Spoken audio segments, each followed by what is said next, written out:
Þetta Toyota BZ X4 rafmagnsbíll.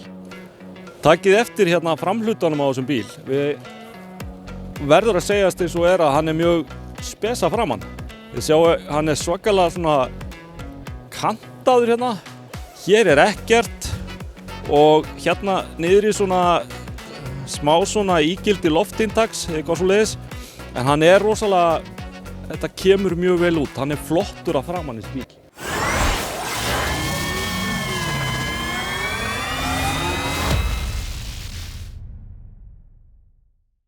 Ljósin hérna þetta eru svona þunnar samlokur, gefa bílnum alveg svakalega flott útlit.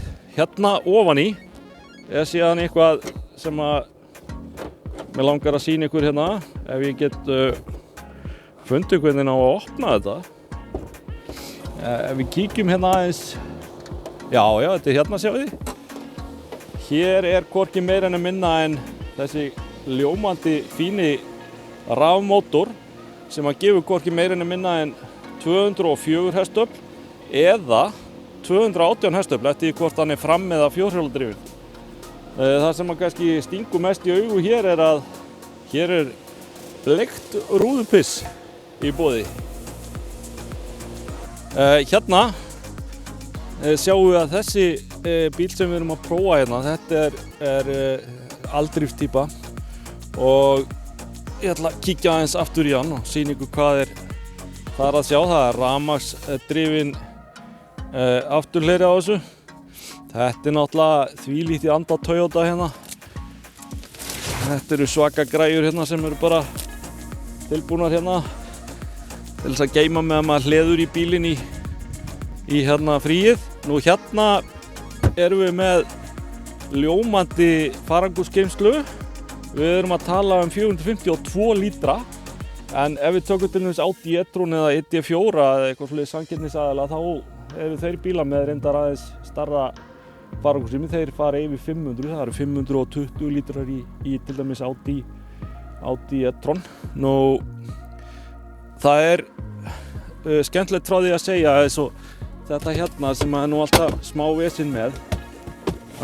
Við tökum það út hérna og lyftum þessu hérna upp. Sjáu hér hægt að geyma slökkutæki og hérna öryggisþrýrningin og þetta hérna skemmtilega tól sem að sumir hafa þurft að nota rafmagnsbílunum sínum undanfarið heima, en það þetta hérna til þess að draga það út úr skafli. Nú hérna erum við með gardínuna hérna aftur í sem að fer í taugarnar á morgun að geta ekki gengið frá almennilega því að þetta alltaf fyrir manni. Nú það ekki á þessum. Sjáu þið hérna. Hérna gengur maður þannig frá þessu að maður stingur þessu hérna inn í. Það er pláss fyrir þetta hérna. Svona. Svona séu við. Svo bara leggur maður þetta niður. Þá getur maður að fara að einbeita sér að því að setja niður sætin séu við. En það gert með þessu hérna einfalda trikki. Og sjáu þið hérna. Hérna erum við komið með alveg tæplega 1000 lítra hérna inn í bílinn. Þetta náttúrulega ekki alveg slétt, en þetta verður slétt þegar að komið eitthvað hana ofan á þetta. Þetta glæsilegt. Þetta bara glæsilegt ef að svo má orðið komast. Og þetta bara eins og að sitja í bara lúxussal í sambíónum. Það hrikalega gott pláss hérna aftur í. Reyndar sætið svolítið lágt. Það eina sem að mér finnst mætti styðja betur hérna aðeins undir. Það mætti vera hærra, en skiptir ekki máli. Hérna alveg nóg höfuðpláss hérna upp í. Það sko fótapláss hérna fyrir allan peninginn. Nú hér eru 2 USB-C tengi. Þetta svolítið stórt hérna reyndar. Þú veist, þetta bara spurning hönnun og eitthvað svolítið. Sætin eru mjög flott í þessum bíl. Nú, ég verð bara að segja eins og að þetta svona, þessi Toyota, það gott að sitja hérna aftur í. Það virkilega gott að sitja hérna og ég get alveg hugsað mér að sitja hérna alla leið norður og Akureyri þess vegna sko. Það bara fer mjög vel hann. Sætin eru mjúk hérna aftur í, þau halda prýðilega við bakið. Og hér hægt að taka niður svona hérna armbúða til þess að hvíla hendurnar á löngum ferðum og ræða kannski landsins gagn og nauðsynjar. Hins vegar þá þessi glasahaldarar svolítið svona grunnir. Ég bara spá í hvað maður að geyma hér, einhver harðfiskbita eða eitthvað svoleiðis sem maður að fá sér eða jafnvel láta sómasamlokuna standa hérna tilbúna. Ja, ég segi bara. Það geti því að stendur hérna Electric stórum stöðum. Það kannski algjör óþarfi. Þetta rafmagnsbíll.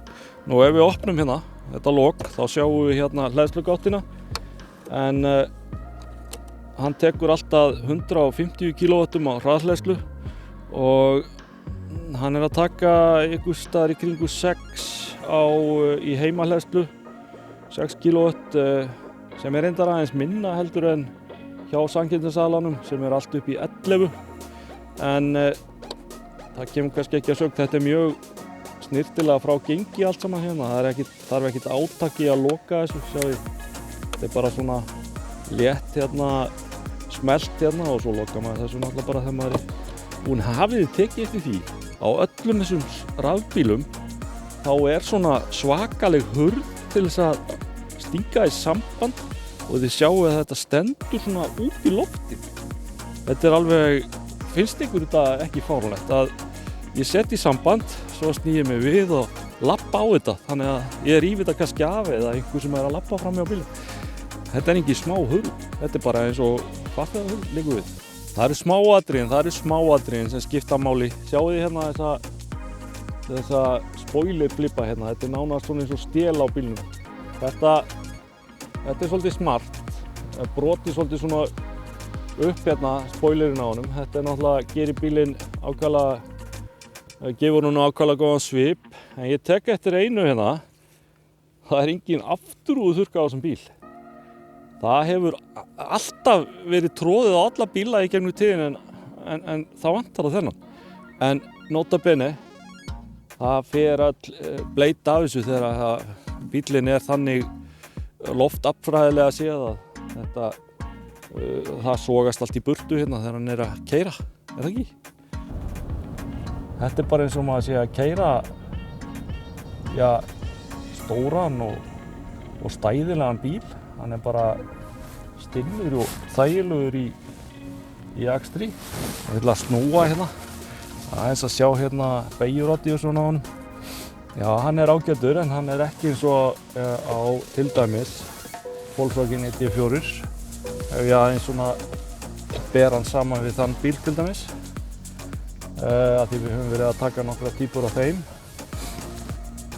Þetta líka fjórhjóladrifinn bíll, ég tek það fram að hann hefur minni hæfileika til þess að hann hefur stærri beygjuradíus heldur en bíll sem bara afturdrifinn segi ég.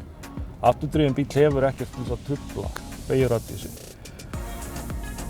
Nú ætla ég að taka beygjuna hérna á svona kannski 80 eða 60, sjáu þið. Hann alveg flýgur í þessa beygju, sjáu þið. Hann beygir mjög vel. Hann þú veist, hann leggst ekkert í beygjuna, ekki neitt sko. Það það sem ég að segja, mér finnst hann vera svona svolítið stinnur. Þannig að þetta alveg ljómandi aksturseiginleikar. Sem sagt, þessi bíll, hann kemur mér pínlítið á óvart vegna þess að við höfum beðið svolítið eftir þessum bíl út af alls konar einhverju veseni. Við erum að tala sko að Toyota hefur ekki getað sett hann á markað vegna þess að það var eitthvað problem með að hjólinn gátu dottið undan bílnum á ferð. Það náttúrulega bara, hvað maður að segja, það klárlega bara rugl atriði að það sé að fara að gerast og ekki leyst á bíl sem kominn á markað. Þannig að það er Toyota að hugsa það. Það erum við með tiltölulega stóran skjá hjá Toyota og hann bara kom alveg þrælfínt út. Myndavélin ekkert sérlega skýr en ég meina það bara þannig. Hérna hægt að stilla stýrið sitt og hita á sætum og eitthvað svona smáttur í. Annars stjórnkerfið í þessu hérna hluta mælabólsins eins og til dæmis að setja skynvætta hraðastillirinn og akreininastillinguna og allt cruise controller hérna í stýrinu sem mjög þægilegt. En það svolítið sérkennilegt að að það skuli kannski ekki vera meira af eins og margmiðlunarkerfinu hérna í hérna á stóra skjánum. Þú veist, það er eiginlega ekkert hægt að gera í stóra skjánum nema bara músíkin og síminn og hérna eitthvað aðeins ykkur upplýsingar bílinn og leiðsökir, en kannski það bara allt í lagi, en stýringarnar eru mest allar hér á þessu skjá beint fyrir framan og hann er alveg ágætur, þetta er nú bara svona svolítið Toyota-legt.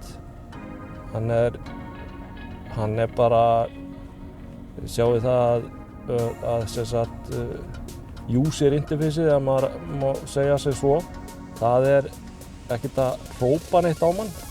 Mér finnst það, þú veist, eins og hérna, þetta er ekkert svakalega flott grafík í þessu, en þetta er allt í lagi. Ég sætti mig alveg við þetta. Hérna er þetta hækka og lækka. Sem sagt, ég myndi segja það að stóri skjárinn hérna, hann er mun flottari heldur en þessi hérna skjár sem er beint fyrir framan. Annað hérna, að það er víst hægt að fá stýrið á bílnum svona hált sem að þykir víst mjög inn. En ef ég tæki bílinn svona með þessu stýri og ég myndi fara að stilla stýrishjólið aðeins hærra, þá sé ég ekki á mælaborðinu. Ég veit ekki alveg hvað er að gerast hérna fyrir framan. Þannig að það er galli, en það er reyndar á fleiri bílum. Við getum tekið sér dæmi Peugeotin, Ramas Peugeotin 3008. Hann er með þessum vandamál líka, það stýris hjólið, það skíkir á mælaborðið. En heilt yfir, frábær bíll, skemmtilegur í akstri og sætin á honum eru sérlega þægileg, hann er aflmikill, hann situr vel á, liggur vel á veginum og hann stýrir líka vel, hann er ekkert að leita neitt, hann fer bara alveg nákvæmlega eftir því sem að maður stýrir honum. Þannig að það er svolítið góður eiginleiki.